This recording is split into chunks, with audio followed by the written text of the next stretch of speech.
All right, I'm going to show you how to change the battery in your wireless door or window contact. This is what it looks like. First thing we're going to do is get a butter knife or a knife of some sorts, a flathead screwdriver, and we're going to pry off this cover right here. And this is pretty simple to do. Just kind of dig in there and push that off. Next thing we're going to do is take a Phillips screwdriver, and we're going to unscrew this screw.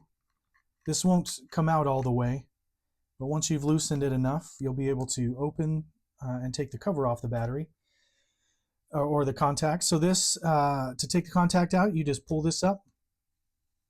And this is a CR123A battery or a CR1123. The A is not always on there.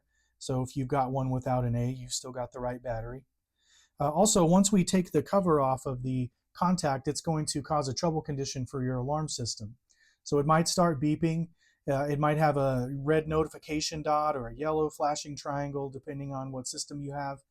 But that's okay. It's just letting you know there's a problem. And once we get all this put back together the proper way, that trouble condition is going to go away on its own. So to put the battery back in, you'll see on the battery itself, there's a minus picture down here and a plus picture up here.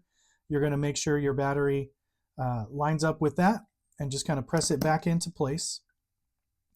And you should notice a light come on if you hit this button here. Again, that's also causing a tamper for your trouble or your alarm system.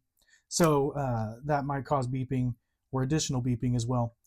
On the opposite side of the contact of the screw hole, there's these two teeth. You want to slide those into place on the other side of the contact and then press that down.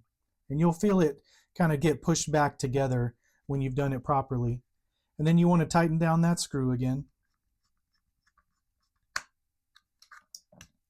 And then we'll put the cover back on. And this only goes on one way. You'll see it's pretty simple to figure out which way. And that snaps into place. And there, once you've done that, the trouble should be gone on your alarm system and should no longer show low battery. And that's how you change the battery in your wireless door or window contact.